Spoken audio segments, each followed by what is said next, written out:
Good morning, Menifee. Doug Spoon here with Menifee 24/7. We always appreciate your support in following our morning show. And we've got a special guest with us this morning, the mayor of Menifee, Bill Zimmerman. Good morning, everybody. It's a pleasure to be here. All right, so we want to talk about some of the things that the mayor is involved in and a lot of city issues.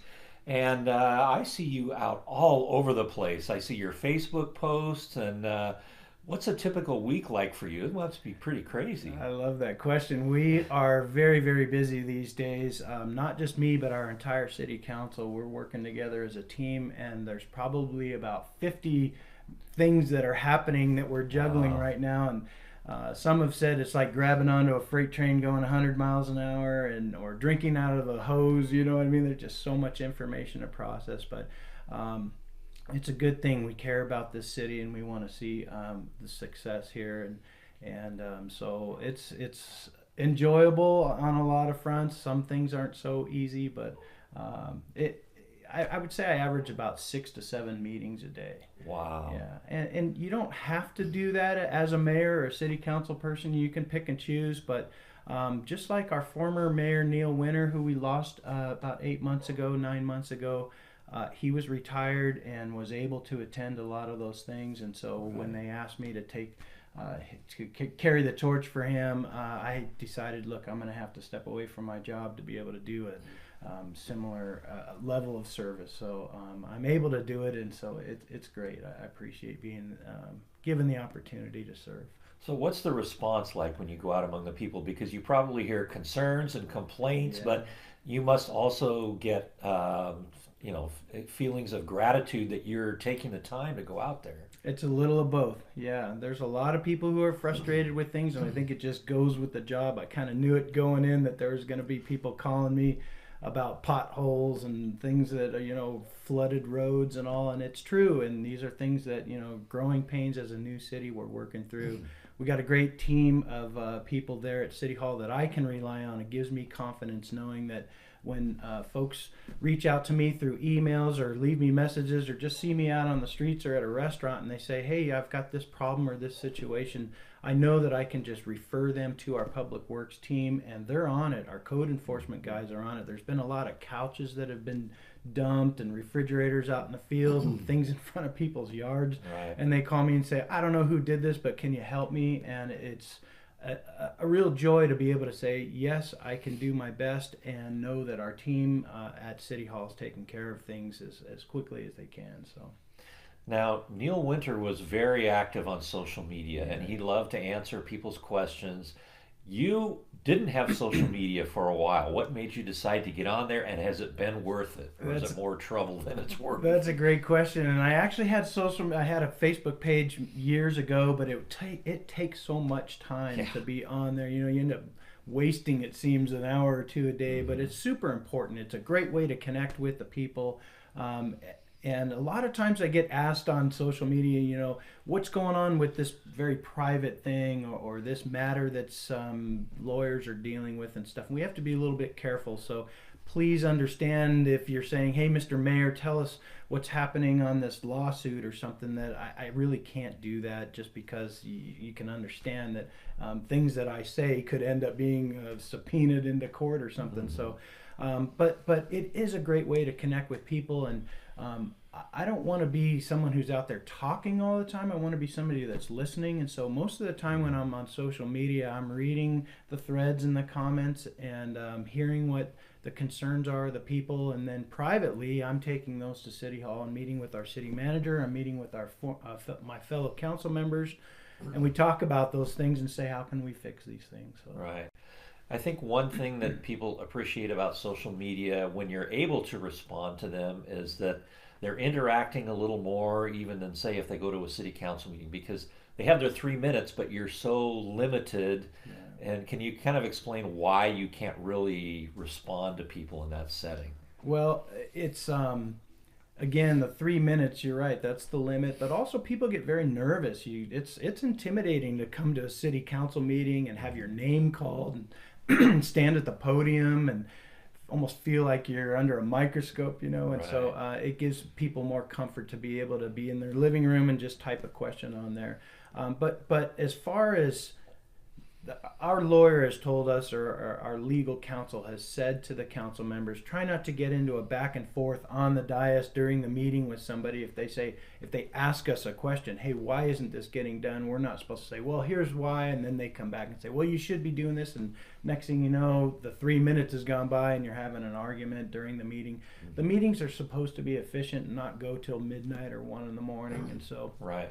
we welcome people to come and share thoughts. I'm not discouraging it, but just understand that really we've been told the best thing to do is to listen, make notes, ask our staff to maybe meet on the side or get a Right. business card to the individual who has a concern, and we try and address it that way. And that way the meeting runs efficiently. Yeah, that's one thing I've noticed is that you're very good about referring them to a department head to go meet them on the side, get their contact info. Those department heads have the expertise to handle their problem 10 times better than any city council person or mayor can do. They're the right ones to address the issue. Right.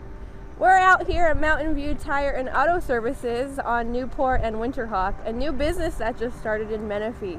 And this is Elio, the manager, and he can tell you about the services that they provide. Well, first off, Mountain View Tire is a family-owned and operated business. We've been in business over 30 years. We're happy to be here in Menifee. We are a full-service automotive repair facility, open 7 days a week. We're only closed 5 days a year. And we offer services from the simple flat repair and oil changes to suspension, tune-ups, fluids, the maintenance on all your vehicles, top to bottom. And of course, we are the only shop here in town that is open Sunday from 8 to 4 every day. Our phone number here is 951-723-1137. Some of you may notice we have sent out a lot of coupons and mass flyers showing the community what we do and where we are. If you missed out on those, you can always go to our website, which is www.mountainviewtire.com. Check out the coupons and services there as well. So let's talk about the staff members for a minute, because we just did a segment the other day on the new city hall that staff is moving into, and we tried to show why it is so important to have that bigger space and a better organized space. So I'm very excited that we're finally moving into this new city hall, and just know this is our transition to an ultimate city hall that we're going to be building about 10 years from now. Is probably a good general number for that. It will be over where the new theater is going to go, and the courthouse in the Menifee Town Center. That's our ultimate city hall. We will own that building, and that should serve us for 50 to 100 years. But meanwhile, for the next 10 years, we're going to be in this new place that we're moving into actually this week. It's a 2-story version of where we are right now, so we're going to double our space. And the bottom line is it's there to help us accommodate the citizens and provide that level of service, one-stop shop, front counter, and that sort of thing.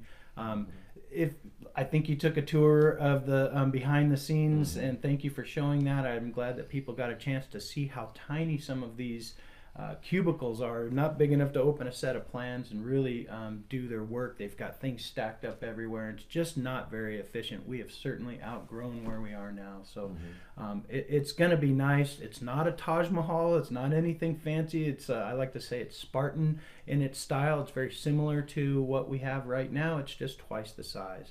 And you saw that we have some of our departments, engineering and public works, they're out in portable trailers outside, and you got to walk outside, and so it makes it difficult for communication between those department heads and all of our staff members that are disconnected. This creates an atmosphere where we can do our job much more professionally, and also customer service and front counter service and those kinds of things. I think that the people who come to City Hall for dog licenses or whatever they're coming to City Hall to do, they're going to find that it's much more efficient. And this is your City Hall. It's paid for by tax dollars, and so we're there to serve you, and we want to do it the best way we can. Now, you have been involved in a lot of different things over the years since you've lived here. Have you had to give those up in order to spend the time to be mayor? That's a great question. At first I thought I was going to have to, and I figured out a way to be able to continue on. I'm still on our Boys and Girls Club board. That was something that I was instrumental in getting started. Thanks to you guys. I don't know if people know, but Doug and Kristen Spoon from Menifee 24/7 gave us $1,000 back when we were starting up, and we needed that money. We had to raise a lot of money, so thank you for that. And we're super successful. Remember, I think back then I told you we were hoping to get about 300-400 kids. We have over 2,500 members, Wow. youth members in Boys and Girls Clubs. It's been one of the best things that ever happened to this community. So I'm staying on that board only because I just love all the great things that are happening there, and I want to make sure that it stays successful. I'm also on the board for our Historical Association. We have that new museum that's open. It's open every Sunday from 1 to 4. It's free, so if you haven't had a chance to come and check it out, please do. Great group of people, and so I like that. I'm the president of our Antelope Menifee Rural Center, and so that's kind of a place over on Hahn Road where Boy Scouts, Girl Scouts, 4-H clubs, church. There's a group called Skills Matter where they're teaching young people the difference between a Phillips head screwdriver and a regular, how to put a drill bit in a drill and all these kinds of things. And so anyone who wants to learn that, come on Thursday nights to the Rural Center. It's free.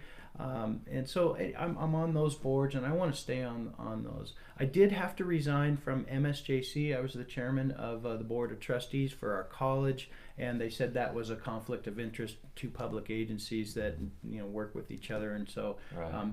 I was hoping to be able to do both because the college is doing wonderful things. And real quick, speaking about the college, I just want everybody to know that when I was on that board, I really pushed hard for a performing arts center and also a athletic stadium to be here in Menifee.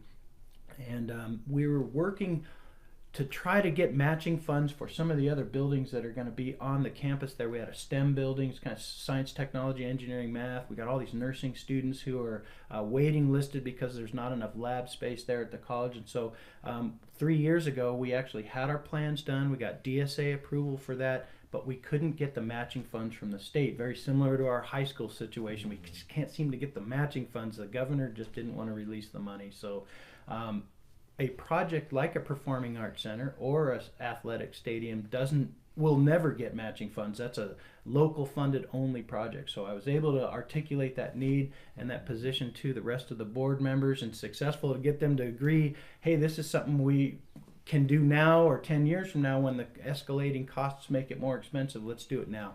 So that was a decision that was made, and we are moving forward and going to be building our athletic stadium on the Menifee campus here in the next year. And imagine the great things that'll happen there. I mean, we're going to have our football team now play their games in Menifee, but concerts and graduation ceremonies or CIF football for our high schools, this is going to be the new state-of-the-art stadium. Going to be an awesome thing. So I'm just very excited about the things that are happening in the college.